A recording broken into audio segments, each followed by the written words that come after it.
Assalamualaikum warahmatullahi wabarakatuh. Perkenalkan, nama saya Hanifah Rifa Zahira dengan NIM 2414101055 kelas keperawatan 1B Universitas Perdekop Bukit Tinggi. Di sini saya akan menjelaskan tentang 10 sistem organ pada tubuh manusia. Sistem persarafan adalah jaringan kompleks yang berfungsi untuk mengatur seluruh tubuh, seperti berpikir, melihat, bergerak, dan mengingat. Sistem saraf terdiri dari dua bagian utama, yaitu sistem saraf pusat dan sistem saraf Sistem saraf bekerja dengan menerima informasi. Sistem saraf pusat terdiri dari otak dan tulang belakang dan sumsum tulang belakang. Otak mengirimnya ke bagian tulang belakang agar bisa menerima rangsangan refleks tanpa melewati. Sistem saraf terganggu, maka penyindak bisa mengalami saja saraf pusat terdiri dari otak yang berbicara, mendelik dan pusat kendali utama. Otak terbagi atas tiga bagian. Pertama, otak besar atau cerebrum. Otak besar terdiri dari beberapa lobus, yaitu lobus bagian belakang merupakan pusat penglihatan, lobus bagian samping atau pelipis merupakan pusat pendengaran, lobus bagian tengah merupakan pusat rasa, lobus antara belakang dan tengah merupakan pusat kecerdasan, ingatan, kemauan, dan sikap. Yang kedua itu otak kecil atau cerebellum. Otak kecil berfungsi sebagai yang pertama, sebagai pusat keseimbangan, sebagai pengatur kontraksi otot sadar atau lurik, sebagai pusat koordinasi seluruh kegiatan otot. Yang ketiga itu otak tengah, yang terdiri dari bagian atas merupakan lobus optik sebagai pusat indeks mata, bagian tengah terdapat talamus yang merupakan pusat pengaturan impuls sensoris, bagian dasar merupakan pusat pengaturan suhu, keseimbangan cairan tubuh, metabolisme, lemak, karbohidrat, tekanan darah, tidur, dan selera makan. Selanjutnya itu sumsum tulang belakang. Sumsum tulang belakang adalah jaringan saraf yang berbentuk tabung panjang yang menghubungkan otak ke punggung bawah. Sumsum tulang belakang merupakan bagian dari sistem saraf pusat yang memiliki peran penting dalam fungsi saraf dan kesehatan tubuh. Sumsum tulang belakang memiliki fungsi menyampaikan sinyal saraf dari otak ke tubuh dan sebaliknya, mengontrol gerakan otot rangka, mengatur gerakan otonom. Selanjutnya yaitu sistem saraf tepi. Terdiri dari saraf yang menghubungkan sistem saraf pusat dengan seluruh tubuh. Yang pertama itu saraf kranial, berasal dari otak, mengontrol indera dan otot wajah. Saraf spinal berasal dari sumsum tulang belakang, mengontrol sensasi dan gerakan tubuh.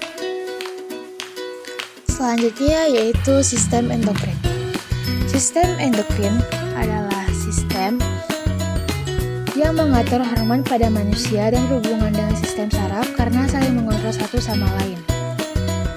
Selain itu, fungsi sistem endokrin yaitu menghasilkan hormon untuk tubuh manusia, mengontrol aktivitas kelenjar tubuh, merangsang pertumbuhan jaringan, mengatur metabolisme oksidasi dan meningkatkan penyerapan glukosa pada usus halus, mempengaruhi metabolisme lemak, protein, vitamin, dan mineral.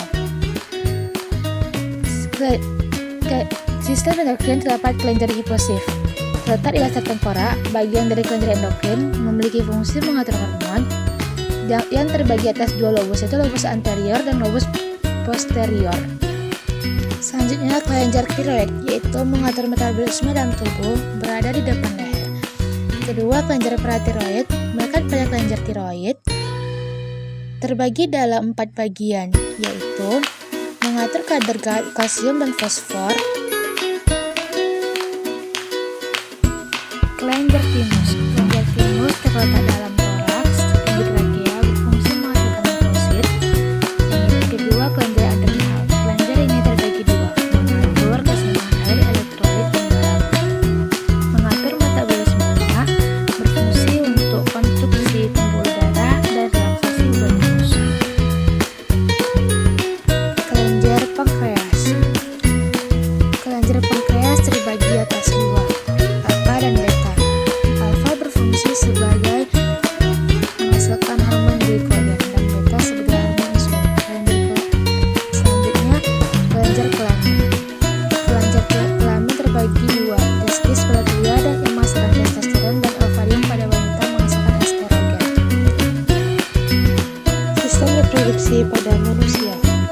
Yang pertama yaitu sistem reproduksi pria yang berfungsi untuk memproduksi sperma dan menyalurkan ke dalam tubuh wanita. Organ utama yaitu testis. Testis adalah organ yang berbentuk oval yang terletak di skrotum. Testis berfungsi menghasilkan sperma dan hormon testosteron. Yang kedua yaitu epididymis. Epididymis saluran panjang yang terhubung dengan testis. Epididymis berfungsi untuk menyimpan dan mematangkan sperma.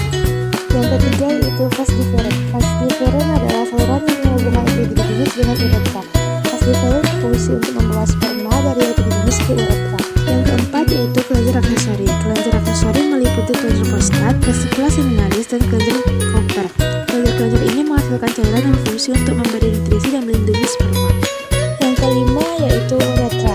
Uretra adalah saluran yang berfungsi untuk mengeluarkan urin dan sperma. Yang keenam yaitu penis. Penis adalah organ yang berfungsi untuk memasukkan sperma ke dalam tubuh wanita.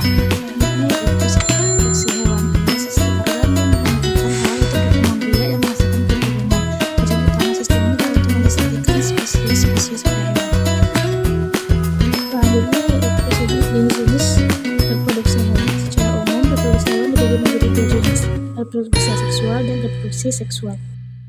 Reproduksi seksual adalah reproduksi yang tidak melibatkan peleburan hasil kelamin.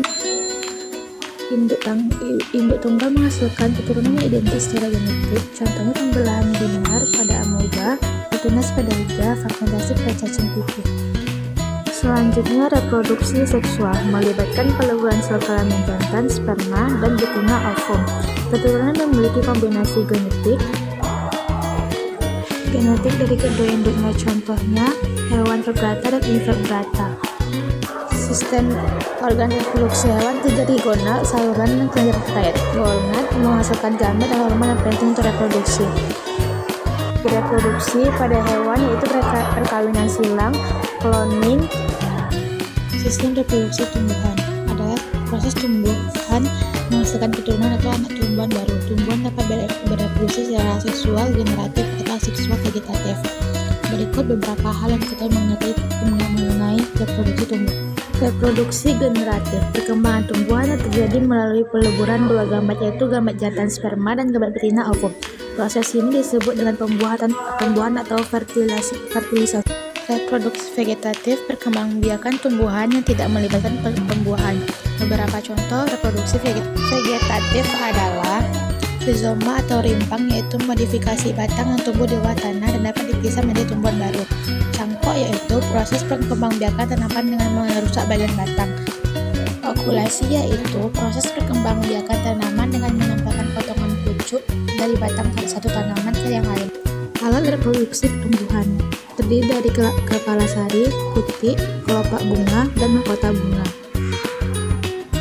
Sistem muskuloskeletal. Sistem muskuloskeletal memberikan dukungan mekanis untuk tubuh melindungi organ dalam dan dapat bergerak. Terdiri dari tulang rawan, otot angka, sendi, dan jaringan ikat semacam itu, seperti tendon dan ligamen.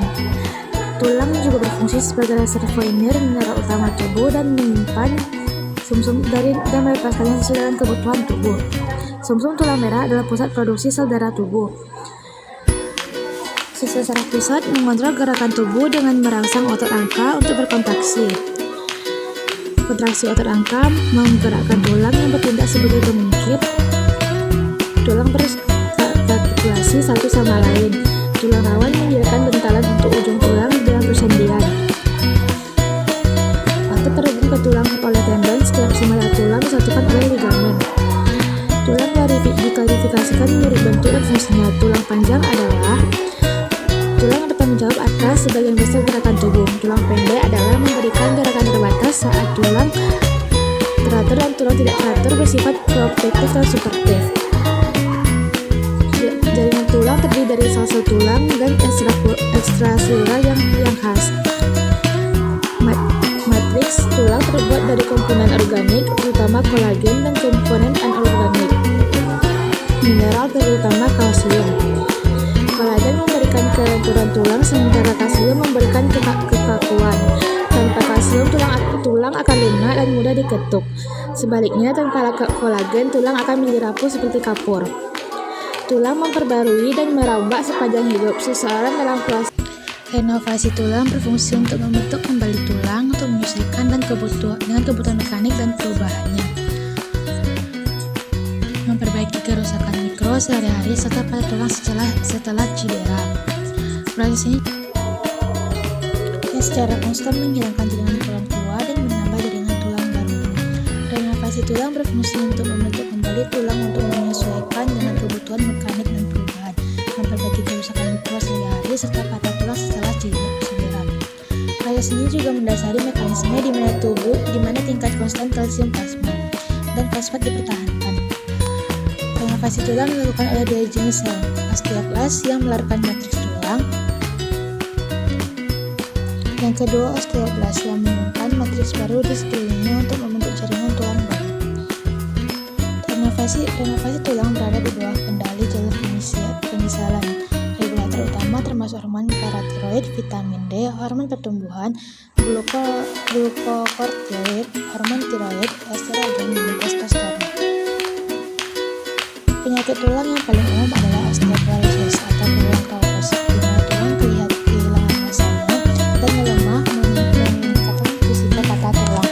Osteoporosis umumnya disebabkan oleh usia tua dan beberapa faktor lain tidak dapat dihindari, tapi juga dapat berkembang atau diperburuk oleh ketidakseimbangan hormon, kekurangan kalsium, vitamin D, atau protein, dan gaya hidup yang tidak banyak bergerak. Jenis sendi yang paling umum dan paling bisa digerakkan adalah sendi sinovial. Tulang sendi sinovial dipisahkan oleh rongga berisi cairan sinovial yang berfungsi sebagai pelumas. Bersama-sama cairan dan tulang rawan yang melapisi permukaan tulang membuat gerakan pada sendi sinovial agar tidak terjadi gesekan. Ada juga kantung berserep kecil yang berisi cairan sinovial yang disebut bursa, terletak di antara otot atau di antara tendon dan tulang. Bursa melindungi gerakan otot dan membantu tendon meluncur dengan mulus di atas sendi. Penyakit persendian yang paling umum adalah artritis. Ada dua jenis tipe artritis. Osteoartritis, juga disebut penyakit sendi degeneratif, adalah kondisi sendi biasanya karena usia tua. Osteoartritis ditandai dengan hilangnya tulang rawan, subring hilang, dan tidak ada peradangan besar. Artritis reumatoid adalah akibat dari peradangan sendi dengan sel-sel kekebalannya. Nantinya peradangan yang menyebabkan kerusakan tidak jelas bagaimana dimulai, tetapi kecenderungan genetik. Bersama dengan infeksi sendi, kemungkinan menjadi salah satu penyebabnya. Jaringan otot terdiri di otot memanjang yang disebut serat otot, yang dibondol menjadi fascikula. Serat otot, fascikula, dan seluruh otot dibungkus dalam lapisan jaringan ikat yang memberikan dukungan dan perlindungan. Penutup jaringan ikat ini terus-menerus dengan tendon yang terhubung ke tulang terdekat. Susunan fascikel menentukan kekuatan otot dan arah terikatnya. Gangguan otot paling umum disebabkan oleh cedera atau penggunaan berlebihan, termasuk keselio, tegang, kramp. Sistem integumen adalah organ terbesar yang berfungsi sebagai penghalang fisik antara lingkungan eksternal dan internal tubuh. Sistem ini terdiri dari kulit, rambut, kuku, dan kelenjar saraf pada kulit. Sistem pernafasan atau respirasi pada manusia. Sistem pernafasan manusia merupakan suatu proses yang dilakukan oleh makhluk hidup untuk menghirup oksigen, O2, serta mengeluarkan karbon dioksida atau CO2. Pertukaran kedua zat ini dilakukan di sistem peredaran darah dan melibatkan beberapa organ penting dalam tubuh. Organ penyusun sistem pernafasan manusia, ada 6 organ yang menyusun sistem pernafasan manusia, yaitu rongga hidung, faring atau tenggorokan, trakea, laring, bronkus, dan paru-paru.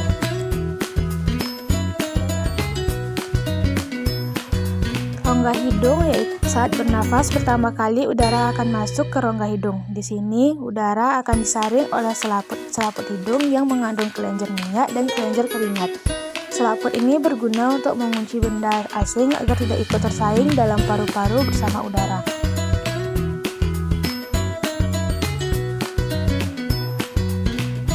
Faring atau tenggorokan. Setelah penyaringan di rongga hidung, udara kemudian masuk melewati tenggorokan. Tenggorokan terdiri dari 2 saluran, yakni saluran pencernaan dan saluran pernapasan. Fungsi dari tenggorokan dalam sistem pernapasan adalah sebagai medium keluar masuknya udara.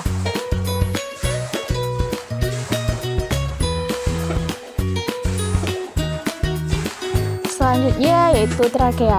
Trakea atau batang tenggorokan terletak di depan kerongkongan. Trakea berfungsi sebagai jalan utama udara atau oksigen menuju paru-paru. Organ yang satu ini berbentuk seperti tabung berongga dengan panjang sekitar 10 cm dan diameter kurang lebih dari 2,5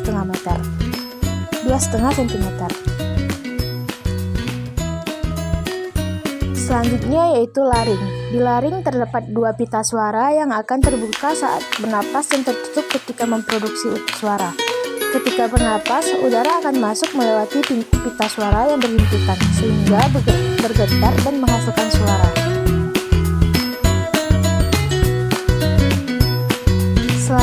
Di laring terdapat dua pita suara yang akan terbuka saat bernafas dan tertutup ketika memproduksi suara. Ketika bernafas, udara akan masuk melewati pita suara yang berhimpitan, sehingga bergetar dan menghasilkan suara.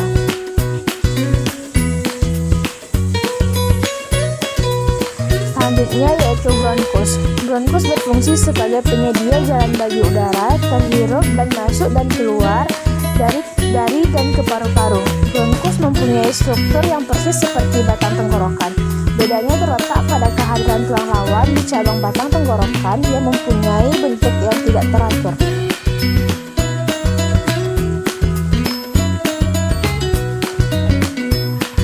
Selanjutnya paru-paru. Paru-paru terletak pada bagian atas rongga dada. Di bagian bawahnya terdapat diafragma. Paru-paru terletak pada bagian atas rongga dada. Di bagian bawahnya terdapat diafragma dan di samping terdapat tulang rusuk. Paru-paru terbentuk dari kehadiran alveolus yang berfungsi untuk menerima udara dari bronkiolus, serta sebagai tempat bertukarnya antara O2 oksigen dan CO2 karbon dioksida.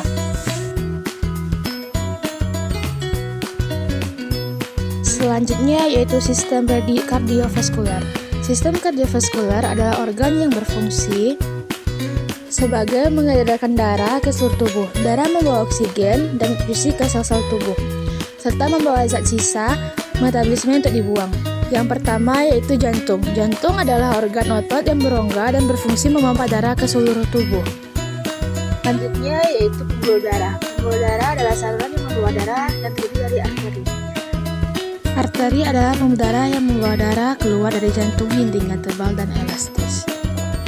Yang kedua yaitu vena. Pembuluh darah yang membawa darah menuju jantung, dindingnya lebih tipis dari arteri dan memiliki katup untuk mencegah aliran darah balik. Selanjutnya yaitu kapiler.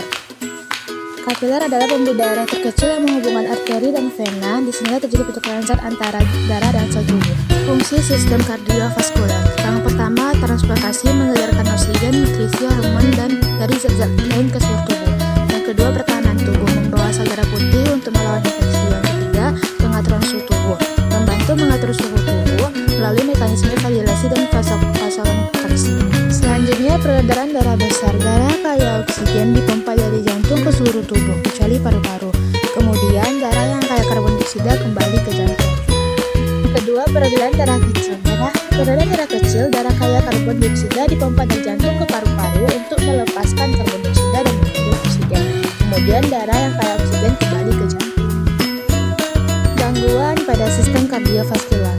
Yang pertama, hipertensi atau tekanan darah tinggi. Yang kedua, atherosclerosis, penumpukan plak pada dinding arteri. Yang ketiga, serangan jantung, kematian sel-sel otot jantung akibat penyumbutan arteri koroner. Yang keempat, stroke, kematian sel-sel otak akibat pecahnya pembuluh darah di otak atau penyumbatan arteri otak. Cara menjaga kesehatan sistem kardiovaskular. Pola makan yang sehat, olahraga yang teratur, kelola stres, hindari merokok, dan cek kesehatan secara berkala. Lakukan pemeriksaan kesehatan secara rutin untuk mendeteksi dini adanya gangguan pada sistem kardiovaskular. Merokok dapat merusak pembuluh darah. Stres dapat meningkatkan tekanan darah. Sistem pencernaan pada manusia.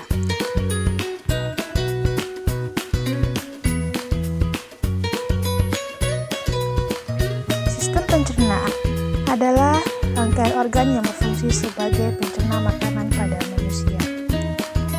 Perjalanan makanan kita dimulai di mulut. Saat kita makan, gigi akan merobek dan mencacah makanan menjadi potongan-potongan kecil. Air liur kita mulai memecah makanan dan mengubahnya menjadi campuran makanan dan cairan. Air liur juga melembabkan makanan sehingga lebih mudah ditelan.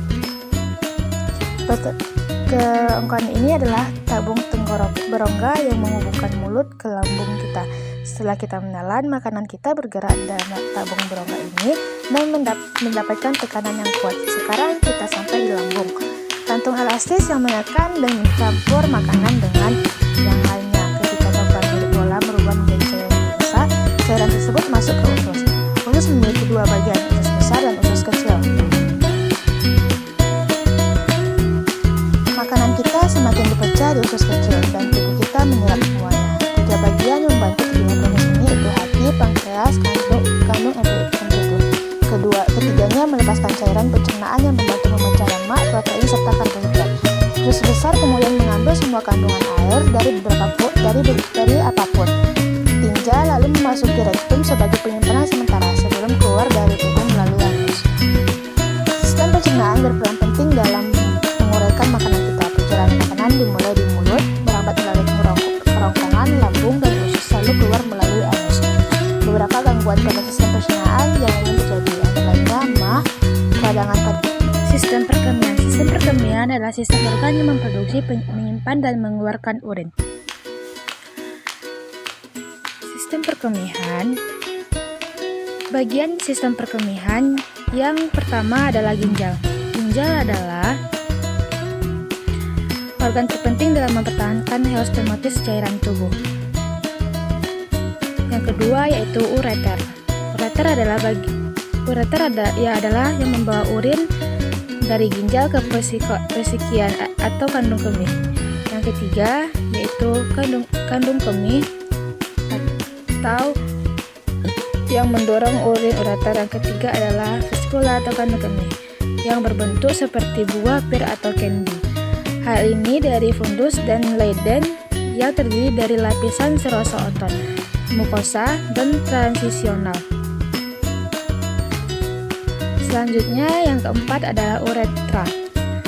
Uretra merupakan saluran sempit yang berpangkal pada kandung kemih yang berfungsi menyalurkan air kemih keluar uretra. Saluran yang berjalan dari leher ke luar lubang lambung. Bagaimana proses pembentukan urin? Yang pertama, filtrasi. Yang kedua, reabsorpsi. Yang ketiga, augmentasi. Yang pertama, filtrasi. Filtrasi adalah proses penyimpanan darah yang berlangsung di glomerulus. Yang kedua, reabsorpsi. Reabsorpsi adalah penyerapan kembali bahan-bahan yang masih ada dalam darah setelah mengalami filtrasi. Yang ketiga, yaitu augmentasi. Augmentasi adalah proses penambahan ion K+ senyawa NH3, ion H+ pada urin dalam tubuh yang di dalam tubulus distal. Selanjutnya yaitu sistem imun dan hematologi. Sistem imun dan hematologi adalah dua sistem yang saling berkaitan erat dalam tubuh manusia. Keduanya berperan penting dalam menjaga kesehatan dan melindungi tubuh dari serangan penyakit. Sistem imun adalah sistem pertahanan tubuh yang melindungi tubuh dari serangan benda asing seperti bakteri, virus, dan sel kanker. Sistem ini dari beberapa komponen termasuk sel darah putih. Sel ini memiliki peran utama dalam melawan infeksi, yaitu neutrofil, limfosit, monosit. Sistem imun dan hematologi saling bergantung. Sel darah putih yang merupakan bagian dari sistem imun diproduksi di sumsum tulang yang juga merupakan bagian dari sistem hematologi. Selain itu, banyak komponen darah yang berperan dalam proses imunitas seperti protein, komplemen yang membantu menghancurkan bakteri. Gangguan pada sistem imun dapat menyebabkan berbagai penyakit seperti anemia, leukemia, hemofilia, autoimun, imunodefisiensi, dan alergi.